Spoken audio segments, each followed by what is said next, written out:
¿Cómo Dios te ve? ¿Cómo Dios te ve? Ese es el tema de esta hora. ¿Alguna vez usted se ha preguntado cómo Dios me ve? ¿Cómo ve usted a Dios? Bueno, usted ve a Dios como un Dios amoroso, como un Dios misericordioso, como un Dios que siempre está dispuesto a ayudarnos. Usted ve a Dios como un Dios grande en misericordia, con una gracia infinita hacia nuestra vida. Y bueno, hay tantos aspectos de cómo poder decir que vemos a Dios, ¿verdad? Vemos a Dios actuando en nuestra vida con una misericordia tremenda. Vemos a Dios proveyendo, vemos a Dios sanando, vemos a Dios fortaleciendo, vemos a Dios poniendo en orden nuestra familia, nuestro matrimonio. Pero ¿alguna vez usted se ha preguntado cómo me ve Dios a mí? ¿Cómo me ve Dios a mí? La Biblia dice que los ojos de Jehová están en todas partes.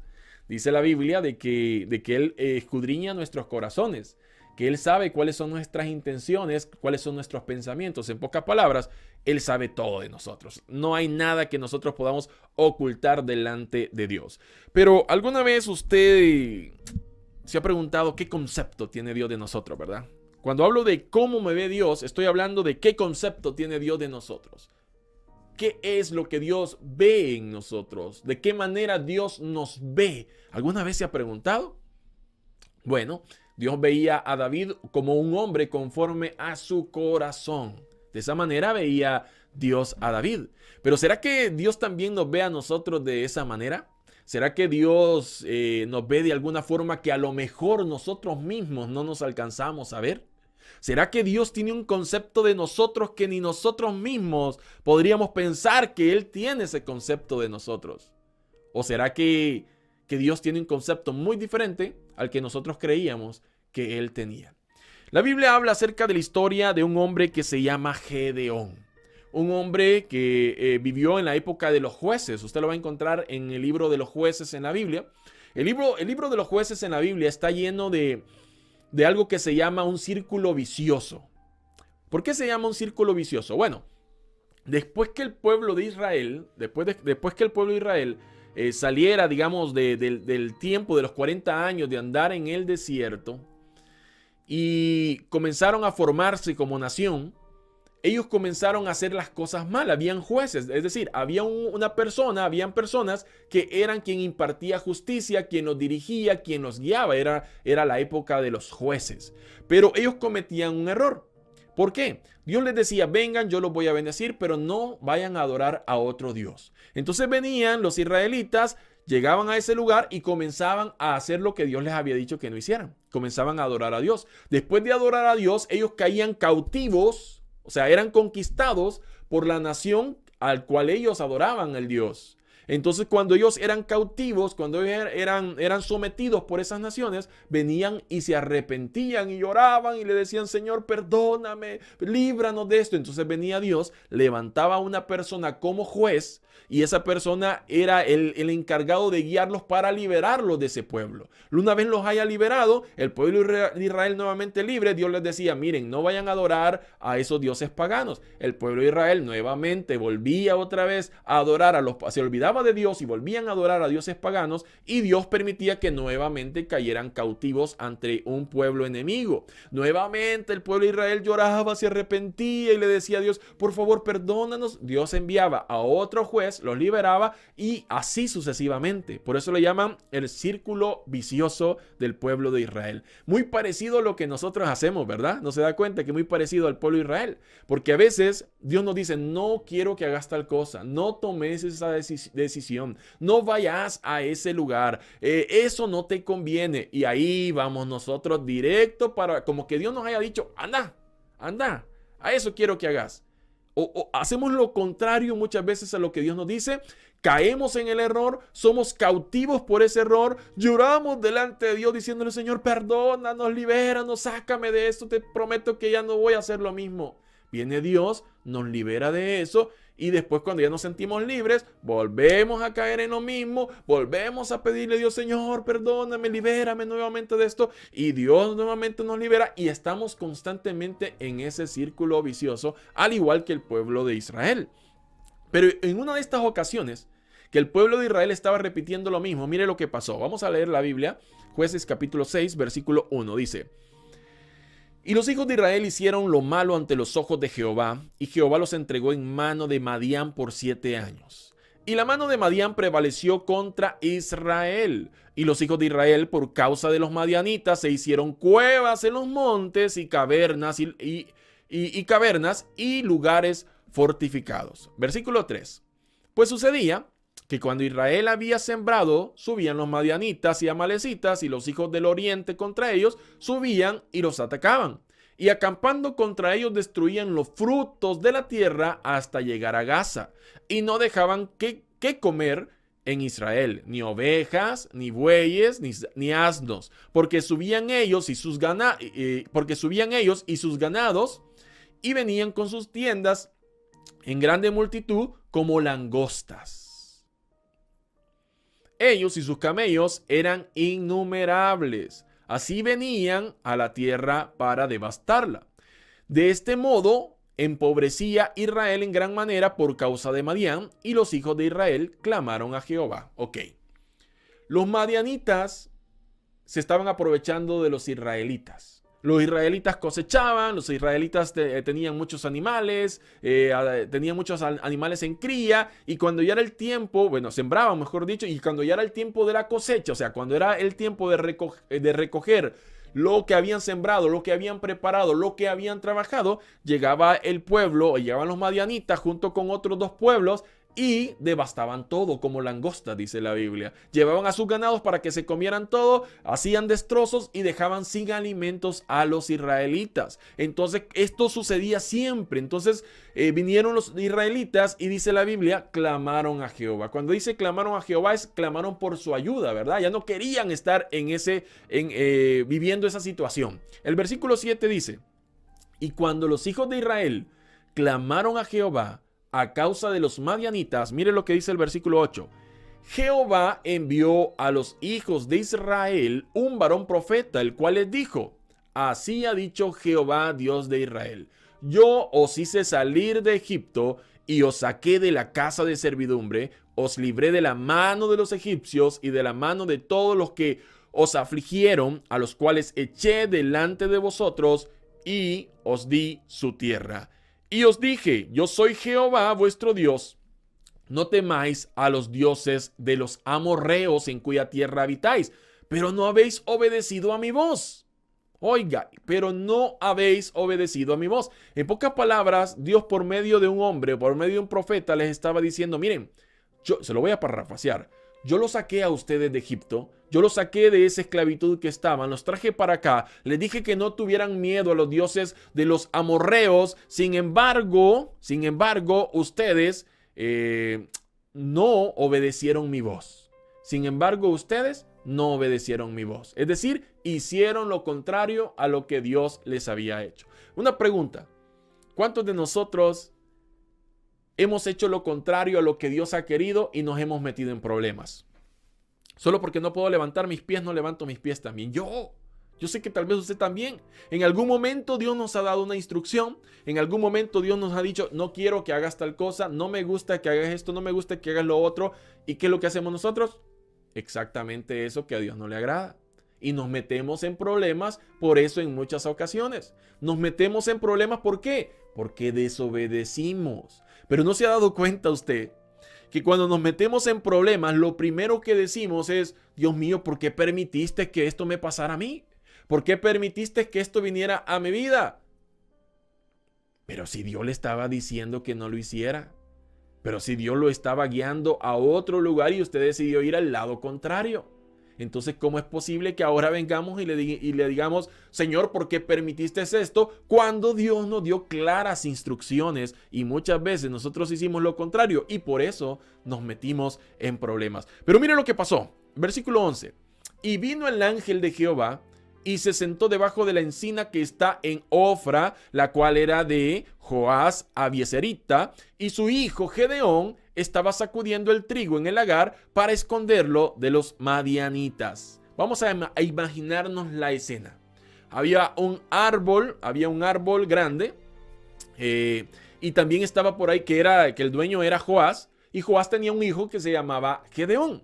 Gedeón estaba sacudiendo el trigo, es decir, limpiando el trigo, limpiándolo para luego esconderlo de los madianitas, porque los madianitas, ¿qué pasaba? Los madianitas llegaban y le robaban todo a los israelitas y los dejaban sin comer, los dejaban aguantando hambre. Entonces ellos, en este caso Gedeón, había planeado una estrategia de limpiar rápido el trigo y de esconderse para que ellos creyeran que ese trigo no estuviera y que ellos estuvieran alimentándose, ¿verdad?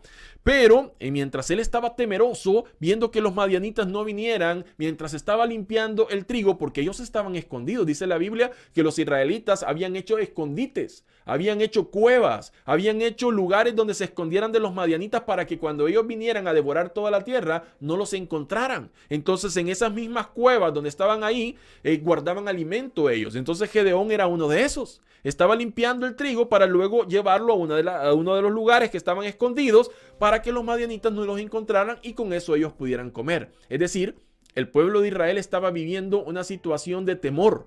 Estaba viviendo una vida que Dios no quería que ellos vivieran, pero que por sus propias decisiones estaban experimentando esa situación, ¿verdad? Entonces ahí estaban un pueblo el cual Dios había dicho, yo voy a estar con ustedes. Ahora era un pueblo temeroso, un pueblo que le tenía miedo a sus enemigos, un pueblo que había olvidado su identidad, que había olvidado qué es lo que Dios les había prometido y estaban ahí escondidos esperando que no les robaran el alimento mientras los madianitas llegaban y hacían lo que ellos quisieran con ellos. Sin embargo, en medio de esa escena donde está Gedeón limpiando el trigo, escondido, con temor de los madianitas, llega el ángel de Jehová y le dice lo siguiente, versículo 12. Y el ángel de Jehová se apareció y le dijo, oiga lo que le dijo a Gedeón.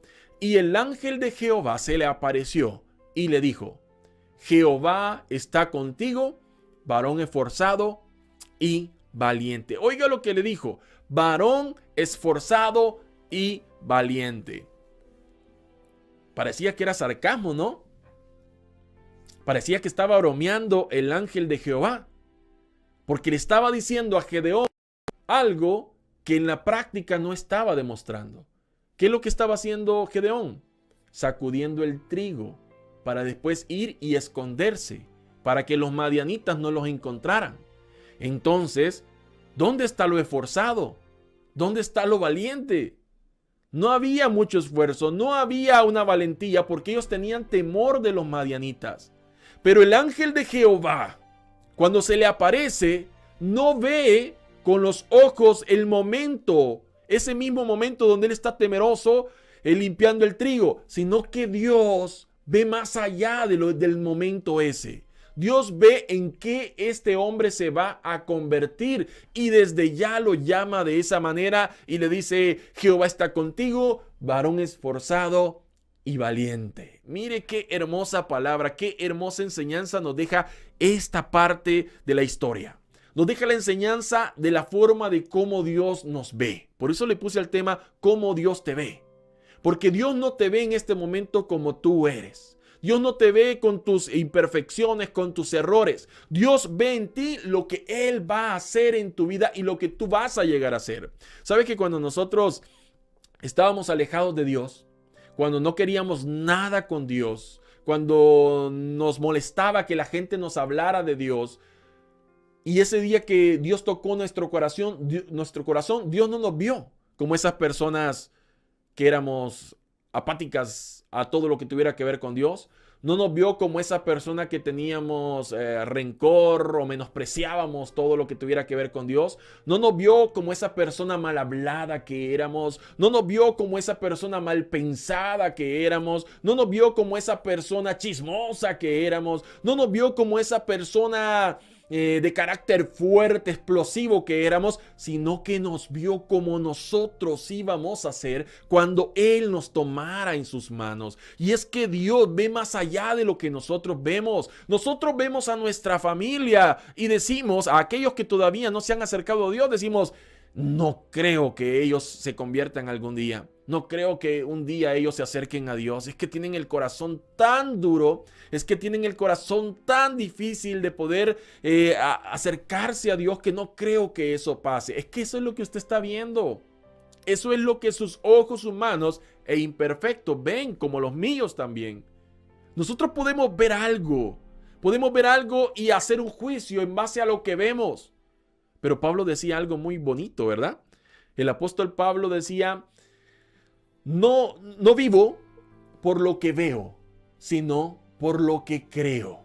No vivo por lo que veo, sino por lo que creo. Y es que mire, le voy a decir una cosa. A veces lo que estamos viendo no es lo que queremos que suceda. A veces lo que estamos viendo es totalmente contrario a lo que nos gustaría ver. A veces lo que estamos viendo en nuestra vida es nada más nuestros errores, nuestras imperfecciones. Nunca veo una virtud en usted.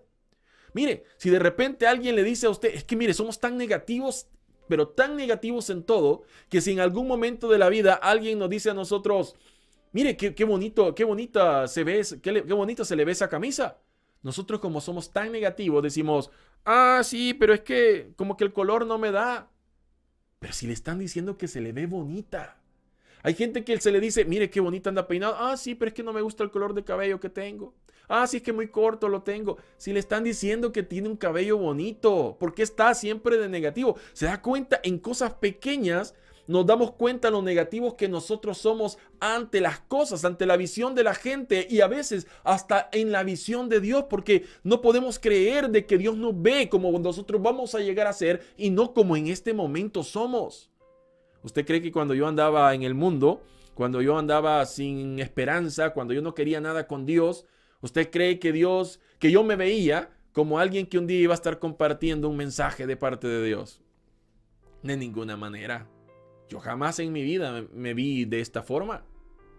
Pero Dios, que sabía lo que estaba haciendo cuando tocó mi vida, pero Dios que me llamó, sabía en lo que Él me iba a convertir, así como en lo que Dios lo va a convertir a usted. Dios sabe que tal vez ahorita su carácter es bastante explosivo, bastante fuerte, se enoja mucho, grita mucho, pero Dios está trabajando en usted. Y Dios no lo ve como usted es en este momento, sino como usted va a llegar a ser. Esa es la manera de vernos de Dios. Nosotros juzgamos en base al tiempo.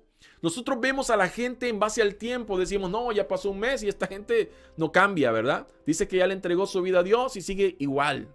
Hasta peor quizá, fíjese. Porque somos negativos en todo. Juzgamos en base a lo que vemos y en base al tiempo que nosotros consideramos el suficiente como para que haya existido una respuesta o un cambio. Pero no nos damos cuenta que Dios no tiene un reloj.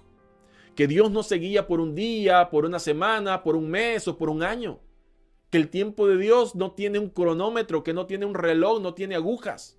Que el tiempo de Dios es un tiempo kairos, es decir, un tiempo perfecto, en donde no existe un reloj que lo marque, en donde no existe un calendario, en donde no existe un día específico. Es más, la Biblia dice que para Dios un día son como 1000 años y 1000 años como un día. Lo que quiere decir es que para Dios no existe el tiempo. Ah, pero nosotros los humanos sí. Juzgamos todo en base al tiempo. Decimos, ah, ya pasó el tiempo, ya esto, lo otro, y entonces creemos que en base al tiempo tenemos que ver respuestas. En base al tiempo corto. En base al tiempo que nosotros estipulemos necesario. Sin embargo, Dios, que nos tiene una paciencia única, que nos tiene una paciencia incomparable, que nos tiene una paciencia que nadie más en la vida nos va a tener, cuando nos llamó, sabía cómo nosotros íbamos a llegar a ser. Y también sabía que a muchos de nosotros nos iba a costar años, poder cambiar algunas cosas de nuestra vida. Pero Dios no se rindió cuando nos llamó y dijo, ah, no, es que este se va a tardar mucho, entonces no lo voy a llamar. No, Dios lo llamó a usted, me llamó a mí, porque sabía que el que la buena obra había comenzado, Él la iba también a perfeccionar en su vida. Dios ha comenzado una obra en usted y nosotros somos como un barro en manos de un alfarero. Y ese alfarero a veces puede tardar un poquito más de lo que nosotros consideramos que tiene que ser. Pero Dios, que mide los tiempos y que sabe cuál es el momento exacto para cada cosa, sabe de qué manera va a moldear nuestra vida y las áreas de nuestra vida. Obviamente también nosotros tenemos que poner de nuestra parte para que eso ocurra. No podemos decirle, Señor, ay, moldearlo como tú quieras y yo aquí voy a seguir haciendo lo que yo... No, tenemos que poner de nuestra parte. A veces nosotros alargamos el tiempo del proceso de Dios en nuestra vida porque no ponemos de nuestra parte. Porque la verdad es que Dios nos ve con ojos de futuro en lo que nosotros vamos a hacer. ¿Por qué cree usted que dice la Biblia, de Jeremías, que Él tiene planes de bien y no de mal para nosotros? Y dice al final, para darles un futuro esperanzador. Oiga, un futuro esperanzador. Está hablando de un futuro. Nosotros lo queremos todo ya. Queremos al instante todo. Queremos ya ver las cosas. Y si no las veo, entonces me voy. Y si no las veo, entonces me rindo. Y si no las veo, entonces hasta aquí llego. ¿Por qué? Si Dios está hablando de un futuro.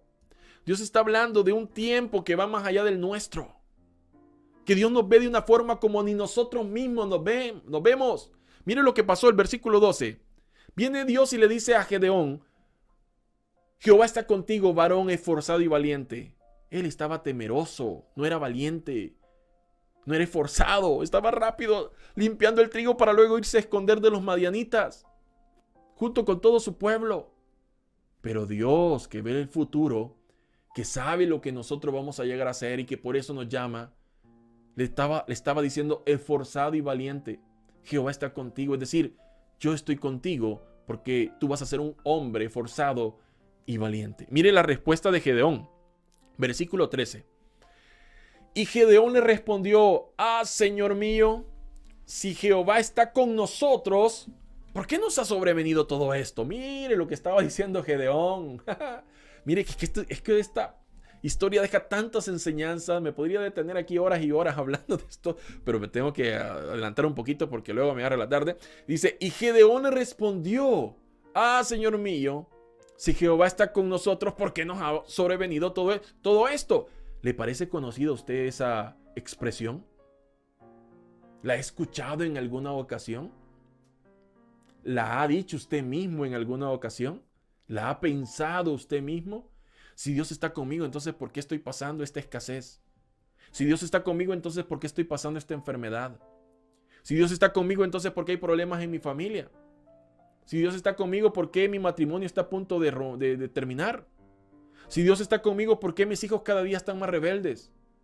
Si Dios está conmigo, ¿por qué entonces me están acusando de algo que yo no he hecho? Si Dios está conmigo, entonces ¿por qué esto? ¿Por qué lo otro? Etcétera, etcétera. Lo mismo que Gedeón estaba diciendo. ¿Por qué nos ha sobrevenido entonces todo esto si Dios está con nosotros? Y luego dice Gedeón, ¿y dónde están todas sus maravillas? Imagínese lo que está diciendo Gedeón. Aquel que le acababan de decir, Dios está contigo, esforzado y valiente, ahora está renegando y está diciendo, ¿y dónde están todas sus maravillas que nuestros padres nos han contado diciendo, ¿no nos sacó Jehová de Egipto? Él está diciendo, ¿y entonces pues dónde está Dios? Yo no lo puedo ver, no lo había experimentado, no lo había vivido. Y es que yo por eso siempre he creído de que nosotros debemos de experimentar por nosotros mismos los caminos de Dios. Yo no soy del pensar que nuestros hijos los tenemos que obligar a que sean o no sean, tienen que ser cristianos, si no, no.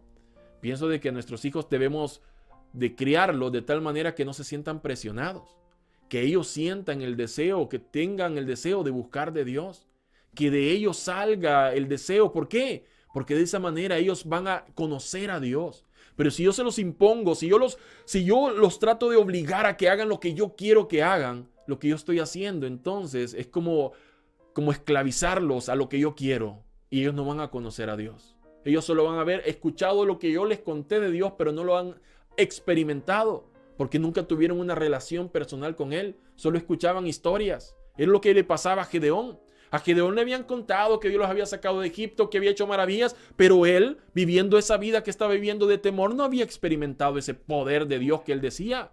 ¿Y dónde está entonces el poder de Dios? Y es que para poder experimentar el poder de Dios, tenemos que vivir alguna situación. ¿Cómo voy a conocer a un Dios sanador si no estoy enfermo? ¿Cómo voy a conocer a un Dios proveedor si no estoy pasando por escasez?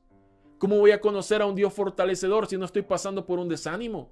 ¿Cómo voy a conocer a un Dios restaurador si no estoy pasando por un proceso que necesita restauración? La única forma de conocer a Dios es a través de la crisis, y para eso sirve la crisis, para que conozcamos a Dios. Y usted puede decir, pero es que yo no necesito esa crisis para conocer a Dios. Sí, tal vez tenga razón, y es posible que usted tal vez no haya pasado muchas y está conociendo a Dios. Gloria a Él. Pero vemos muchas otras personas que hemos necesitado una crisis para poder creer y confiar en Dios. Hemos necesitado estar ahí en medio de ese problema para darnos cuenta de que Dios era la única solución que teníamos. Y Gedeón no había experimentado eso. Entonces cuando el ángel de Jehová le dice, varón esforzado y valiente, dice, Dios está contigo. Él dice, ¿dónde está Dios? Y si Dios está con nosotros, ¿por qué nos está pasando todo esto? ¿Dónde está el Dios que nos dijeron nuestros padres que lo sacó de Egipto? ¿Dónde? Y mire lo que pasó. En el versículo, siempre dice, nos sacó de Egipto y ahora Jehová nos ha desamparado y nos ha entregado en manos de los madianitas. Y mire lo que está diciendo acá Gedeón. Y ahora Jehová nos ha desamparado y nos ha entregado en las manos de los madianitas. ¿Se acuerda por qué ellos cayeron en manos de los madianitas? ¿Se acuerda de lo que dijimos al inicio? A ver si alguien se acuerda y puede escribir por qué ellos estaban siendo cautivos o estaban siendo azotados, estaban siendo... estaban siendo aprovechados por los madianitas. ¿Por qué? ¿Se acuerda de lo que les dijimos al inicio? ¿Por qué ellos estaban experimentando eso? Vamos a ver si alguien lo escribe. Lo estaban experimentando ¿por qué? ¿Por qué? Porque desobedecieron.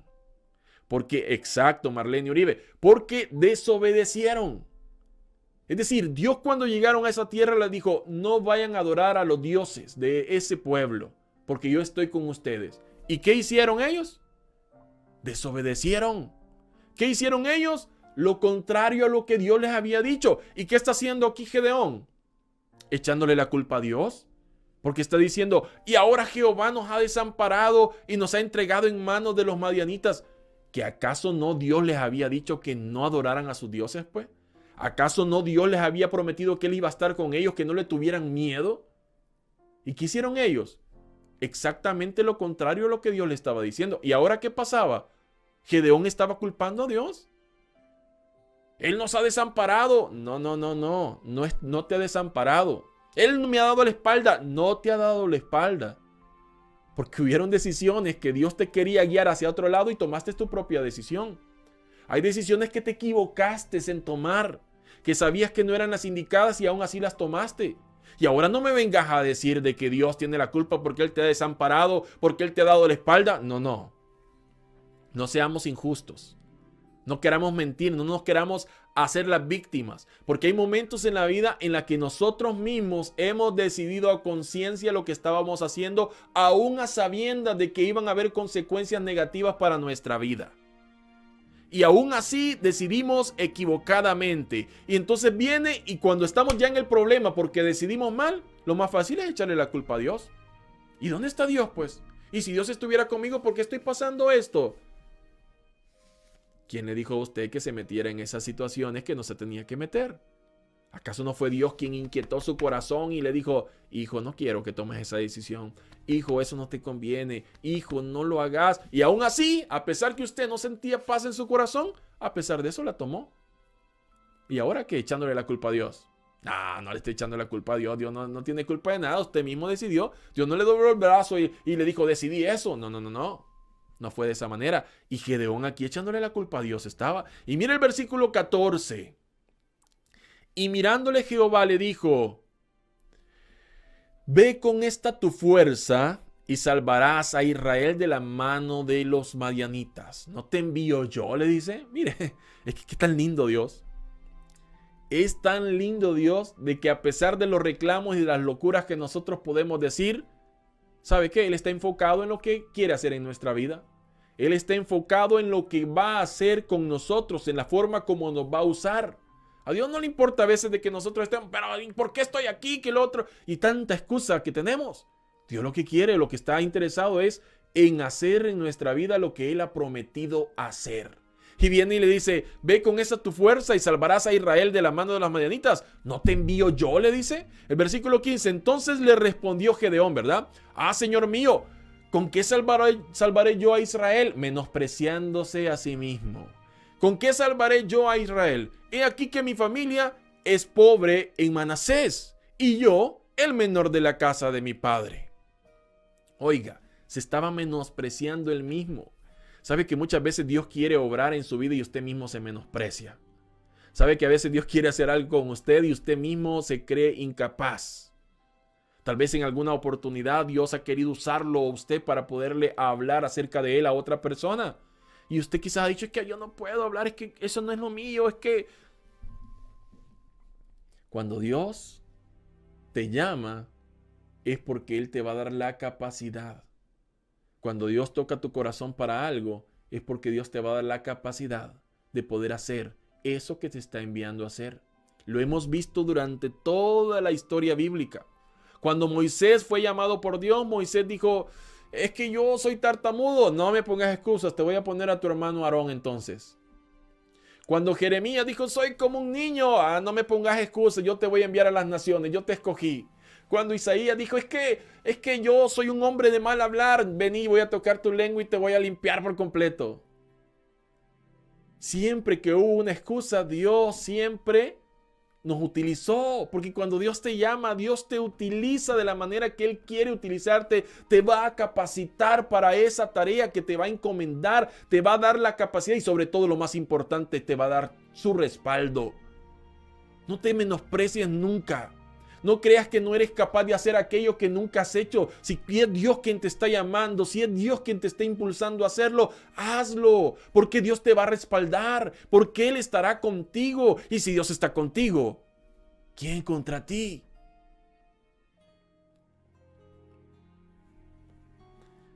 ¿Ustedes creen que yo me siento capaz como de poder estar aquí, de poder hablar? No. De hecho, yo nunca me sentí capaz de poder hablar delante del público, delante de gente, delante de multitudes. Yo nunca en la vida pensé que eso fuera a pasar. De hecho, me ponía muy nervioso. Todavía me pongo nervioso después de 22 años. Aún me pongo nervioso de pararme enfrente de las personas, de hablarles a ustedes, a pesar que no están acá, pero sé que están allá. ¿Cree que no me pongo nervioso? Pero entiendo algo. No es mi capacidad. No es que yo sea bueno porque no me considero bueno. Imagínense qué negativos somos. No me considero bueno. Pero cuando Dios quiere utilizarnos, porque no he oído la oración que hago al inicio siempre de cuando voy a comentar, y esa misma oración hago en la oración de la mañana, solo que no está grabada, ¿verdad? No sale en el video. O esa misma oración hago cuando hago un mensaje para ti o cuando hago otra. Siempre le pido a Dios, Señor, utilízame, no quiero ser yo. Quiero que tus palabras sean las que salgan de mi boca, porque al final tú me tienes acá. Y si tú nos quieres hablar, pues háblanos. Porque comprendo de que no soy yo, que comprendo que no es mi capacidad, no son mis palabras, son lo que Dios... ¿Usted cree que yo tengo la capacidad para pensar tanta cosa y que de repente vaya saliendo? Ni siquiera sé ni cómo es que hablo tanto. Ni siquiera sé cómo sale tanta palabra, tanta idea, no sé la verdad. Pero Dios que nos ha llamado... Pero Dios que nos ve no como nosotros nos vemos incapaces, sino que Dios nos ve capaces. Porque Él sabe, si te ha escogido para algo, Él sabe que eres capaz. No te sientas incapaz. No creas que eres demasiado joven para algo. No creas que eres demasiado viejo para hacer algo. No. No importa, cuando Dios te llama para algo, Él te va a utilizar no importando la edad, no importando tu estado físico, no importando la forma como tú creas que eres o como las capacidades que tú creas que tengas. Dios te va a utilizar y te va a utilizar de una manera maravillosa, porque cuando dejas utilizarte por Dios, Él hace algo extraordinario, algo que jamás pensaste que podía ocurrir.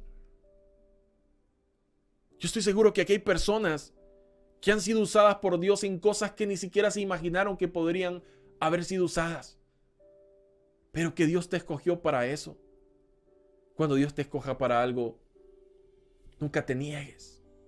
Cuando Dios quiera darte algo, no te niegues. No te creas que eres incapaz. No te creas que no tienes los talentos. No te creas que no eres bueno para algo. Si no somos buenos, la verdad. No somos buenos en nuestras propias capacidades, pero somos buenos cuando rendimos esas capacidades a Dios. Cuando le decimos, Señor, yo me despojo de toda mi capacidad humana y la rindo a tus pies. Que seas tú, Señor, quien pueda utilizarlo como tú quieres utilizarlo. Que seas tú, Señor, que puedas obrar en mi vida de la manera que tú quieras. No sé de qué manera, no sé cómo, no sé cuándo, no sé dónde. pero utilízame como tú quieras. Y Dios estaba diciéndole acá que Él lo estaba enviando, que Él iba a utilizarlo para salvar a Israel. Y Gedeón dice, pero ¿con qué salvaré yo a Israel? Si mi familia es pobre. Mire, la pobreza no es un obstáculo. Yo vivo en uno de los países más pobres de toda América. El país de los más pequeños de toda América. En el centro de América, que muchos ni siquiera saben dónde queda El Salvador, ¿sabe? Hay gente en Argentina, en Chile, en otras partes que no saben ubicar dónde está El Salvador y de tan pequeño que es. Un país tan pequeño, un país pobre, pero con gente que nosotros, las carencias, los pocos recursos no nos detienen. Somos un pueblo que hemos salido siempre adelante en medio de cualquier cosa. Un pueblo que ha sido azotado por una guerra, pueblo que ha sido azotado por terremotos, pueblo que ha sido azotado por tanta corrupción, por tanta cosa. Y siempre nos hemos levantado. Terremotos que han destruido todo el país y nos hemos levantado. Guerras que nos infundieron miedo. Yo nací en medio de la guerra del Salvador. Crecí en medio de una guerra, jugando con fusiles. Esos eran mis juguetes cuando era niño, soñando en ser un soldado, en matar gente, porque eso era lo que nosotros crecimos viendo. Un país que a lo mejor cualquiera podría decir no tiene los recursos. Y aquí estamos, mire, somos algo que no nos rendimos, somos un pueblo que no nos rendimos, que nos ponemos en pie cuantas veces nos tropecemos y no nos sentimos menos. Al contrario, yo me siento orgulloso de ser salvadoreño, me siento orgulloso de ser del Salvador. Y por eso ese orgullo que siento del lugar donde Dios me permitió nacer, que podría decirse que es uno de los países más pobres y más pequeños del mundo, aún así yo me enorgullezco y por eso digo, Enrique Monterrosa de El Salvador, me enorgullezco del lugar donde Dios me quiso que yo naciera. Mire, yo pude haber sido ruso porque tengo plante ruso. No, plante ruso no tengo, ni de suizo, ni de sueco, ni de noruego, ni de nada de eso, pero es una gran mezcla, ¿verdad? Pero Dios quería que naciera acá en este país tan chiquito. Y dice la Biblia que lo vil y menospreciado del mundo escogió Dios para avergonzar a los sabios. Podemos tener, mire, los recursos no es una excusa. Usted puede decir, que yo quisiera servir a Dios, pero no tengo recursos para hacerlo. Nadie me apoya. ¿Usted cree que a mí me ha apoyado mucha gente cuando yo comencé a hacer esto? Por cierto, hoy en mayo, estamos hoy en 14, dentro de 12 días, yo voy a cumplir 15 años desde que inauguramos el programa que le dio vida a todo esto, que se llamaba Un Destello de Su Gloria. El programa era un programa juvenil con otros 2 amigos. El 26 de mayo cumplen 15 años desde que comenzó ese ministerio que permitió que yo hiciera todo esto que ahora hago. Y no teníamos recursos. Estábamos en una radio que quizás nos escuchaba solo a la vuelta de la casa. Una radio que no tenía gran alcance, pero eso no nos detenía. Aunque yo le hablara solo a 10 personas, yo lo quería hacer.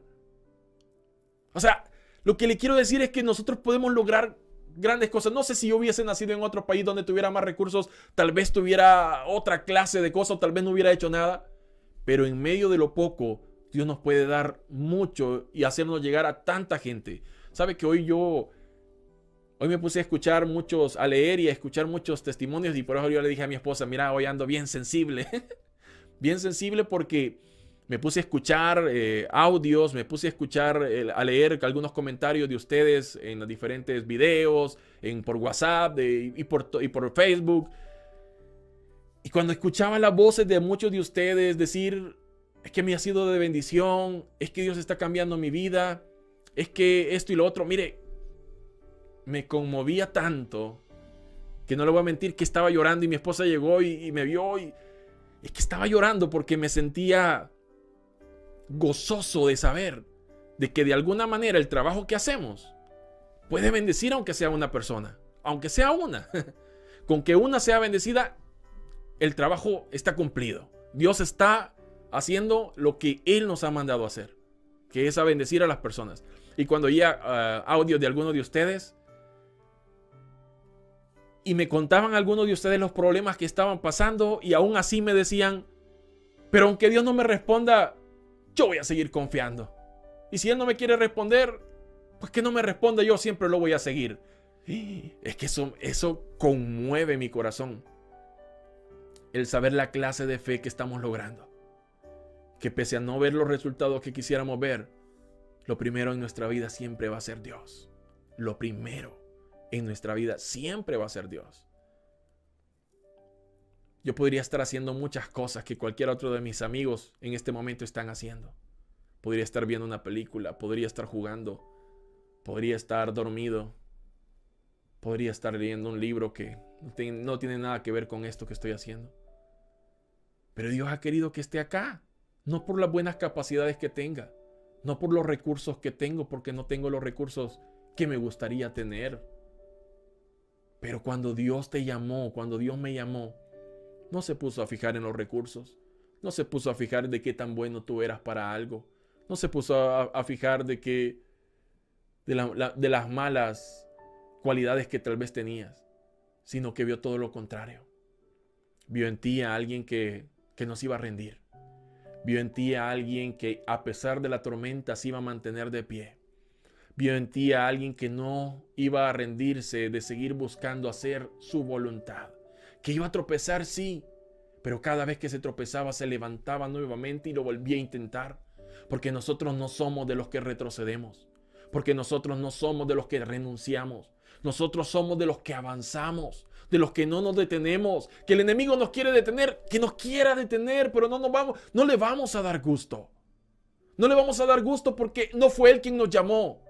Porque el que nos llamó a nosotros será fiel en completar la obra para la que nos llamó. Usted no se siente incapaz de seguir. No se sienta incapaz de no poder esperar el tiempo que Dios va a tardar tal vez para darle la respuesta. No se vea como en este momento usted se crea que está. Permita que sea Dios quien pueda hablar de usted y decirle cómo a usted lo ve. ¿Cómo lo ve Dios? Valiente. ¿Cómo lo ve Dios? Esforzado. ¿Cómo lo ve Dios? Lo ve muy diferente a como usted hoy se está viendo. Tal vez hay muchas personas que en este momento han llegado hasta este momento del video y que han estado pensando en renunciar. Se sienten cansadas. Se sienten cansados. No ven respuestas. No ven los resultados que quisieran ver. Y tal vez vinieron acá sin esperarlo. Tal vez vinieron acá ni siquiera pensaban que iban a estar escuchando esto. Y tú que estás a punto de renunciar a todo lo que te ha costado. Tú que estás a punto de renunciar a eso que Dios te dio. Tú que estás a punto de renunciar a esa etapa donde Dios te tiene de espera. No lo hagas. No renuncies. No te detengas. Dios va a cumplir lo que ha prometido. Porque Dios no es hombre para mentir, ni hijo de hombre para arrepentirse. Tal vez en este momento no veas lo que quieras ver. Pero eso no significa que al final no vayas a ver lo que Dios tenía preparado para ti. Que sea lo que sea, va a ser lo mejor para ti. Tal vez en este momento te sientes desesperado. Tal vez en este momento la ansiedad te está ganando la partida. Pero aún en medio de todo eso, no renuncies. No tires la toalla. No te alejes de Dios. Hay personas acá que han dicho, me he acercado tanto a Dios y aún así no veo sus respuestas. Entonces, ¿de qué me sirve acercarme a Él si no me responde? Eso es lo que el enemigo te quiere hacer pensar. ¿Tú crees que Dios te tiene ahí en espera porque quiere fastidiarte la vida? ¿Crees que Dios te tiene ahí en espera porque quiere hacerte sufrir? Yo no veo un Dios tirano que le gusta ver sufrir a los que ama. Es más, dice la Biblia que Dios dice, yo amo a los que me aman y me hallan los que primero me buscan. O sea, Dios nos ama y Dios no quiere fastidiar tu vida. el periodo de espera que estás teniendo no es para molestarte, no es para acabar tu fe. El que quiere acabar con tu fe es el enemigo porque sabe la bendición que te espera. El que quiere que renuncies es el enemigo porque sabe que estás a punto de recibir lo que Dios había prometido. El que quiere que tires la toalla es el enemigo porque sabe que cuando recibas lo que Dios te va a dar, tu vida va a girar, va a cambiar. Pero él no soporta ver en ti todo eso. Y por eso va a mandar toda clase de dardo a tu vida.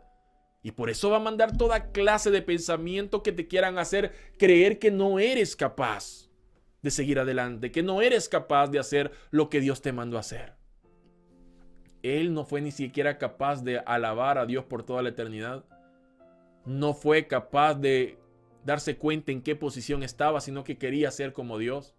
Quería sentarse en su trono, quería desbancarlo. Tan tonto es el enemigo, que quería desbancar a aquel que lo creó, aquel omnipotente, cuando el enemigo era nada más un ángel de luz, y quería destronarlo. Imagínate, ¿por quién está siendo asesorado? Por alguien que le faltaba un tornillo al querer destronar al Todopoderoso.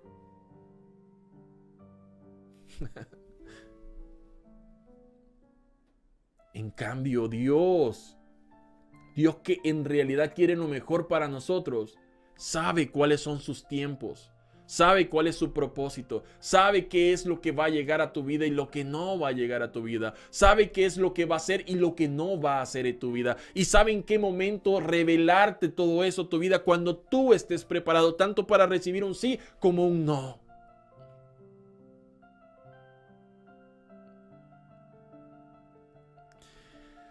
Y a pesar que Gedeón se menospreciaba, dice el versículo 16. Jehová le dijo: ciertamente yo estaré contigo y derrotarás a los madianitas como a un solo hombre. Oiga, ciertamente yo estaré contigo y derrotarás a los madianitas como a un solo hombre. Y él le respondió: yo te ruego que si he hallado gracia delante de ti, le dijo Gedeón, me des señal de que tú has hablado conmigo. Te ruego que no te vayas de aquí hasta que vuelva a ti y saque mi ofrenda y la ponga delante de ti. Y él respondió: yo esperaré hasta que vuelvas. Y entrando Gedeón preparó un cabrito y panes sin levadura de una efa de harina y puso la carne en un canastillo, no es una torta mexicana, en un canastillo y el caldo de una olla, y sacándolo se lo presentó debajo de aquella encina. Versículo 20. Entonces el ángel de Dios tomó la carne y los panes sin levadura. Entonces el ángel de Dios le dijo: toma la carne y los panes sin levadura y ponlos sobre esta peña y vierte el caldo. Y él lo hizo así. Y extendiendo el ángel de Jehová el báculo que tenía en su mano, tocó con la punta la carne y los panes sin levadura, y subió fuego de la peña, el cual consumió la carne y los panes sin levadura. Y el ángel de Jehová desapareció de su vista. Versículo 22. Y hasta aquí vamos a llegar este día. Viendo entonces Gedeón que era el ángel de Jehová, dijo: ¡ah, Señor Jehová! He visto al ángel de Jehová cara a cara. Pero Jehová le dijo: pasa a ti, no tengas temor, no morirás. Porque el que viera a Dios iba a morir, decía la ley, ¿verdad? Y edificó ahí Gedeón altar a Jehová y lo llamó, oiga, ¿cómo le llamó? Jehová Salón, que significa paz. Por completo era una ofrenda perfecta, era como un olor agradable delante de Dios. Y entonces cayó en cuenta Gedeón y dijo: ¡ah, Señor Jehová! Que he visto al ángel de Jehová cara a cara. Es decir, Dios, pero si era Dios mismo a quien acabo de ver. Y el versículo 23 le dijo: pasa a ti, no tengas temor, no morirás. Y es que cuando Dios nos llama para un trabajo específico, Dios nos va a cuidar. Dios nos va a cuidar. Y si nosotros alegamos, Dios sabe qué palabra va a utilizar para que comprendamos que es Él quien nos quiere usar. Para que comprendamos que es Él quien va a hacer cosas maravillosas en tu vida. ¿De qué manera te ve Dios? ¿De qué manera? ¿De cómo nos ve Dios? Dios nos ve como nosotros vamos a llegar a ser cuando Él nos tome en sus manos y nosotros comprendamos que es su voluntad cumpliéndose en nuestra vida. En este momento Dios te ve a ti no como eres, sino como vas a ser. No como en este momento te sientes. Porque te puedes sentir con temor, te puedes sentir desanimado, te puedes sentir enfermo, te puedes sentir con ánimo bajo, con depresión, con ansiedad. Dios no te ve ahorita en este momento así como estás. Ve en ti lo que tú vas a hacer. Ve en ti lo que vas a llegar a hacer cuando Él comience a obrar en tu vida y tú se lo permitas. La pregunta es, ¿queremos permitirle nosotros a Dios que Él actúe en nuestra vida? ¿Queremos dejar de menospreciarnos? ¿Queremos dejar de ponerles excusas a Dios y decirle, Señor, aquí estoy, haz con mi vida lo que tú quieras? ¿Estamos dispuestos a hacer de esa manera? ¿Estamos dispuestos a decirle al Señor, haz con mi vida lo que tú quieras, oh Señor?